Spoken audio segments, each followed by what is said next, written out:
Agenda number 18, just to give a little bit of overview. I'll talk all day, but we had a lot of problems with Reed's Farm, as Councillor Hickling will tell you, and Councillor Downard.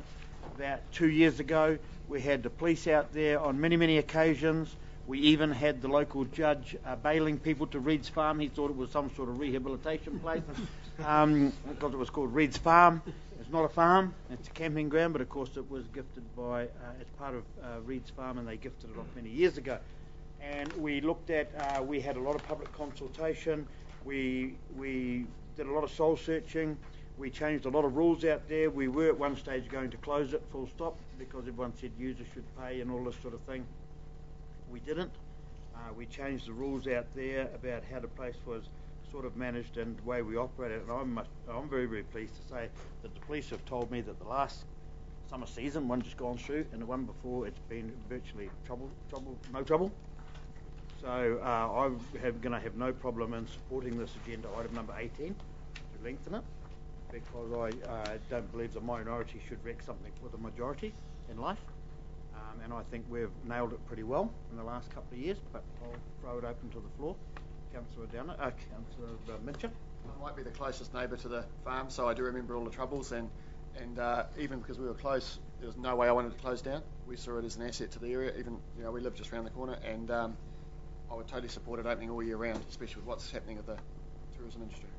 I think the coldness keeps the people away in the middle of winter anyway, but the problems we had were so bad before. We had stabbings 3 years ago with bottles and things. We were risking Hooker Lodge's reputation and the people that go there, but I must say, and it must stay this way, that it has been good in the last 2 years in particular. It's been brilliant. So, Councillor Johnson? Who funds the upkeep of it? I mean, Council. we do, obviously, Yeah, but because with the extra use it's had, you know, some nasty potholes. I mean, it's not looking the sharpest as a community asset. Ollie and I called in the other day and just drove through, and you know, there's some areas that need some remedial work, and I mean, there's obviously, I don't know who looks after whether we can put a composting dunny in or something to try and make it less sort of reliance on using scrub. There's about 5 long drop toilets in there, and yeah, there will be some winter maintenance we need to do. We do it through our normal operations budget. It's just treated as any other reserve. It's just got worn out. The driveways are pretty. It is a reserve that we just happen to let people camp on for free, and anybody can use it. Day picnic, go kayaking, but it'll be on our reserves maintenance. If you want something done, put in one of those bring it to staff's attention that the roads need some attention out there, but people shouldn't be using the scrub for toilets, because there was at least 5 toilets out there, and I thought there was more. 2 new ones in. So 2 more, yeah. Well, not additional ones, but we've replaced some of the old ones. Councillor Downer?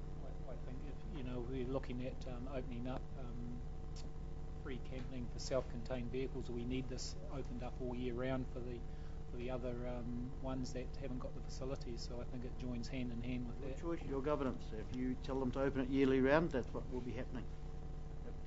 Yeah, I'd fully support the extension, Your Worship, but I would hope that we'll keep a very strong control on the actual maintenance or the permanent camping, because that was one of the things that got out of control before and created all the problems. And that must be, and I concur with Councillor Hickling, what happened last time, people went down there and their old bus was crooked, chimneys and that, and for want of a better word, let's call them gypsies. They parked in the best place and they stayed there just permanent, and it's not tolerable. They must be moved on so people can share it and use it and be in the nice locality, and just because someone's been there 3 months doesn't give them ownership of a public reserve. So they must be moved on. Yep. And it must be, and that's serious, because you know what happens as well as I do. They just move in and put the bus up on stilts and it stays there forever. Well, no way. They can go around the East Coast somewhere. 2 quick questions. One is, does this apply just to camping for self-contained vehicles, or so this is anybody in any vehicle? You can sleep in your car. So this is for sleeping vehicles. Okay.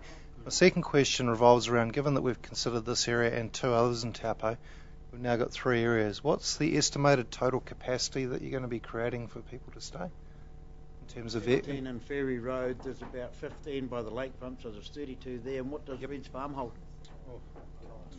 Yep. So that's huge. And the other two are 32. Okay. 43 plots down there. 43 down there. Yeah. And the other space, the one in Spa Road one, is being proposed. There's the Marina one. Which is down. Go back to earlier this morning, the workshop. Yep. Ferry Road had Ferry Road, 17. Yeah. 17. Yep. It's your bit of paper here this morning. Yeah, I thought I put 43, but it doesn't matter anyway. But Okay, Ferry Road, Yeah. what we discussed this morning. You carry on down Ferry Road and you turn left beside the yacht club and you go into where the Iron Men getting out of the water. Yeah. That area there has been offered by DIA. Those are only areas we discussed this morning. Yeah, and the total capacity of those two together, roughly? 50 or 60. 30. Okay. Okay. Thanks. Just say on that, Rob, that's an important issue with us wanting to hear earlier about enforcing people parking anywhere by having Reed's Farm. Somewhere you can shuffle people to without them Yep. bemoaning the fact they've got to go pay a fee if they, that's why it's an asset to the community, you've got somewhere to put them into. So. Yeah, no, I understand. Yep. And let's be quite clear and specific because we're live on and thing and it's an open public meeting. What we were discussing this morning were motorhomes, accredited, self-contained, green stickered motorhomes. Okay, you can sleep in the back of your Kingswood station wagon at Reed's Farm if you want to, and always have been able to on a K-pop mattress if you wish.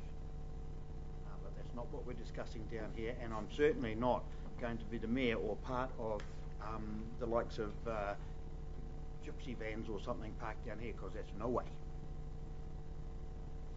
So we have to be mindful of that. I'm just trying to figure out how you discern between gypsy vans, which may be self-contained. Green sticker on the back. Right, we green discussed it green this morning sticker. for So about that's 20 minutes. So that's the They are standard. given by the New Zealand Motor Home Association. Yep. They're very similar to a warrant of fitness on a car, Yep. and I can assure you the sort of vans I'm talking to don't have those green stickers on them.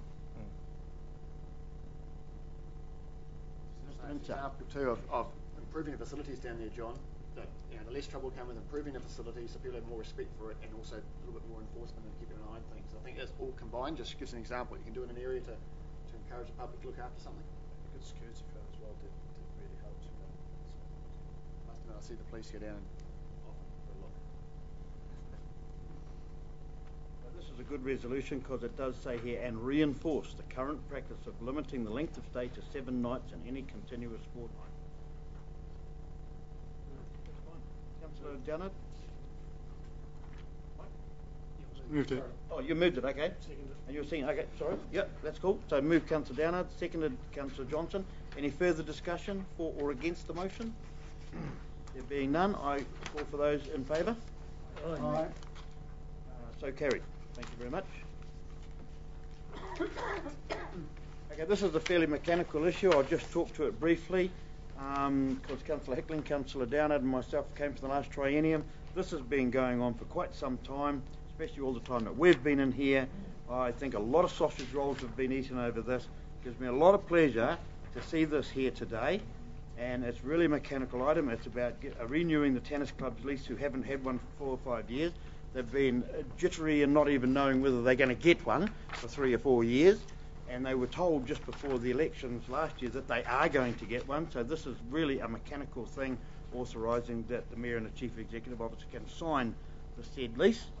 And why it's taken so long is because under the Reserve Management Act we had to go out for public consultation to renew this lease. We did that. We didn't get any feedback whatsoever. So I think, again, this is a mechanical item, and I see Councillor Downard's got his hand up, and I bet I know he wants to move it. And Councillor Hickley wants to second it. Am I right? And I'd like to say, Mr Chairman, why I'd like to move it is that I had 3 years of enduring going through Owen Delaney subcommittee looking for another place in our district for the tennis club, thinking that, believing that in the Tongariro management plan that they had to move. So quite delighted after those 3 years of wasted time that they didn't have to move at the end. So yeah, I'd be really pleased to move this and wish them all the best down there so they can go ahead and reseal some of their courts. I'll take that as a mover, and I'll accept Councillor Hickling as second. Did you want to speak to your seconding at all? It's been a long, drawn-out process, but we've got there. Okay, well that's great, and I'm just reimbursing. Yes, it was a long, drawn-out, convoluted process, and I'm really, really pleased it's over, because from day one I never wanted to see these people shift. There's no reason for them to shift. I hate fixing things that ain't broke. So, all those in favour? Aye. So carried. Congratulations. Reseal your tennis courts and carry on. Be happy.